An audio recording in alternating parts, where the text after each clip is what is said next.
Ya, tergantung sejauh mana ada suatu perbuatan tindak pidana dilakukan oleh Pak Rudiana tentunya. Kalau tidak ada, tentu nggak bisa akan diproses. Kalau ada, tentu juga siapapun ada azas prinsip equality before the law. Semua orang sama di mata hukum. Itulah yang akan dicari nanti khusus terhadap laporan pihak pengacara terhadap Pak Rudiana. Ini peristiwa pidana apa bukan? Yeah. Itu akan dilihat nanti. Kalau ada itu peristiwa pidana, nanti akan dicari mana alat buktinya dan betulkah Pak Rudiana pelakunya. Jadi ini masih panjang perjalanan. Tentu pihak polisi siapapun yang akan melapor memang berkewajiban untuk menerima laporan. Yeah. Tentu laporan itu tidak serta-merta langsung akan disampai ke penyidikan. Ada proses penyelidikan dahulu. Ada lagi proses nanti akan gelar perkara. Betulkah ini tidak pidana atau bukan? Siapa pelakunya akan dicari. Nah, jadi masih panjang di situ. Kemudian sidang tanggal 24 Saka Tatal akan digelar di Cirebon apa di Bandung? Cirebon ya. Kita lihat nanti apakah permohonan PK dari Saka Tatal ini akan dikabulkan atau tidak. Kalaulah kiranya nanti ditolak, tentu tetap berlaku katakan Bung Fitra tadi, keputusan yang sudah inkrah yang diputus tahun 2017 itu. Okay. Tapi kalau dikabulkan permohonan dari PK-nya Saka Tatal ini tadi, tentu membatalkan putusan yang terdahulu. Nah, kalau itu yang dibatalkan, banyak terbuka kemungkinan.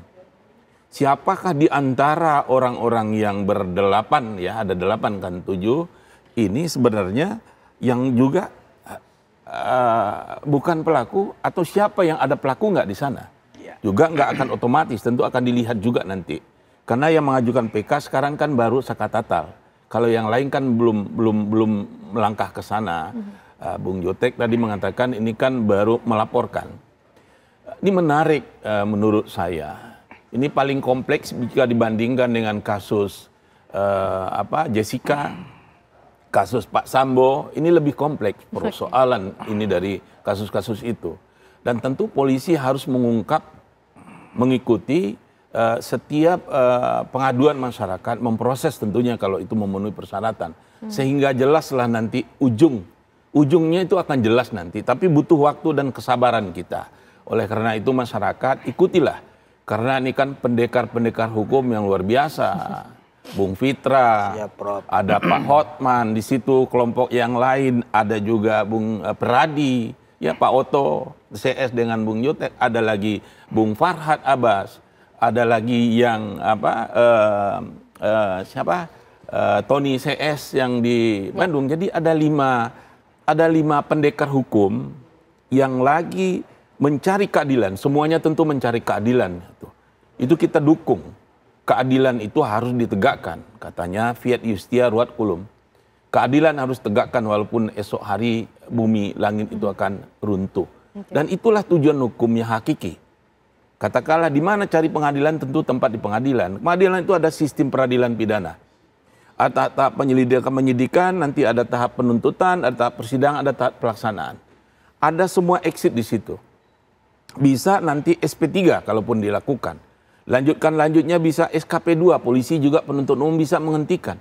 Dilanjut lagi nanti juga bisa nanti dibebaskan oleh pengadilan. Jadi nggak semua berujung ke dalam ujung keempat subsistem peradilan pidana di lembaga pemasyarakatan orang bersalah.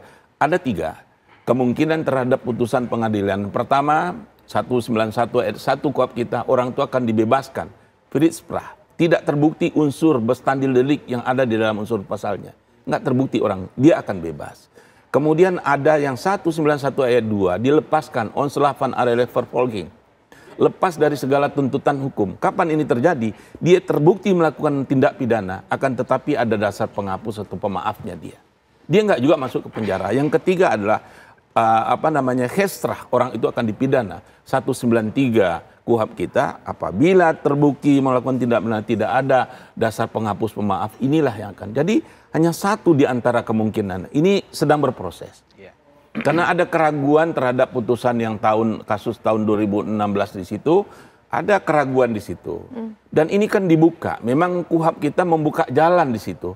Kalau adalah katakan peradilan yang sebelumnya itu salah, ada koreksinya di mana? Melalui nama lembaga yang peninjauan kembali yang dibuka dengan kasus Senkon dan Karta. Nah, ulang lagi, kasus peninjauan kembali ini dahulu ada, kemudian dicabut. Oke. Jadi hukum acara kita RBG atau HIR, Reglamen Indonesia yang diperbaharui dulu, nggak ada mengatur.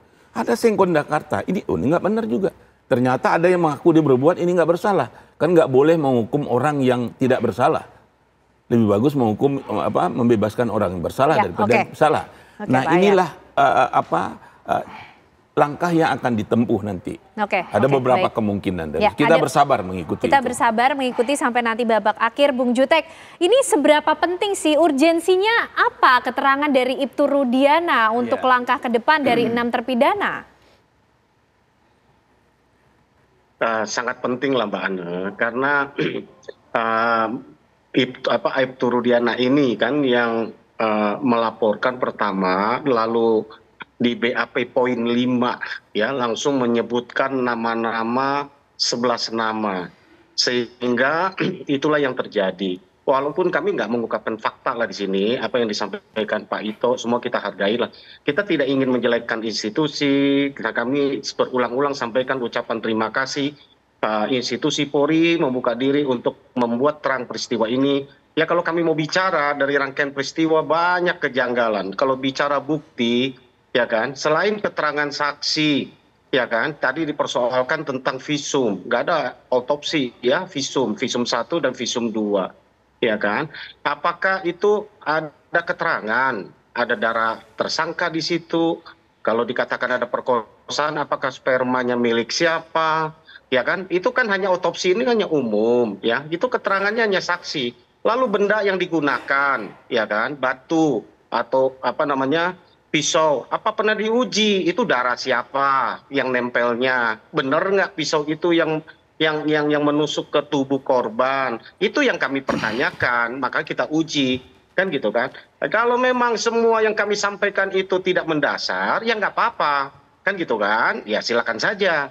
Nah, kami kan punya langkah pandangan, tapi hal-hal yang kami sampaikan tolong dijawab dulu. Keterangan Aib dan Dede ini sangat penting karena inilah yang memberikan keterangan kepada Aibtu Rudiana lalu menangkap mereka di SMP Negeri 11. Ceritanya ini bagaimana? Nah, ini kita tunggu gitu kan. Apakah masih tetap sama gitu kan? Nah, kami tentu ya sekali lagi saya katakan kami berani melapor ya tentu pertimbangannya ya sangat dalam ya. Kami punya istilah polisi punya saksi mahkota, ya kami punya saksi mahkota itu, gitu kan? Ya artinya ya tunggulah, gitu kan? Itu yang kami akan hadirkan nanti ketika kami gelar bersama, kan gitu kan? Itu aja Mbak Anda, gitu kan? Jadi kita kan hanya untuk supaya mencari keadilan, bukan menyala-nyalakan siapa, tidak. Ya prinsipnya kalau memang terpidana ini salah, ya jangankan seumur hidup, mau dihukum mati pun kami dukung. Itu penegakan hukum. Sampai saat ini kami berpatokan, kami hormati keputusan sampai inkra. Itu sebabnya saya katakan ini penyidikan yang dilakukan polisi tahun 2016 ini sudah diaminkan oleh jaksa, sudah diaminkan pengadilan negeri tingkat 1 sampai ke kasasi, ya udah 3 kali diuji. Kami hargai itu dan kami berpegang dan menghormati itu. Itu sebabnya kami ingin menempuh juga cara hukum, yaitu melakukan PK. PK ini tentu kami memerlukan bukti baru. Bukti baru ini kamu mulai dari mana? Itulah strategi masing-masing dari pengacara ya. Kami memulainya dari peristiwa itu ada apa tidak dulu, itu yang paling penting. Kalau peristiwa sudah tidak ada, ya tinggal kami formil nanti mengajukan PK kan selesai gitu. Dan itu aja sih sebenarnya Mbak Anda, sederhananya.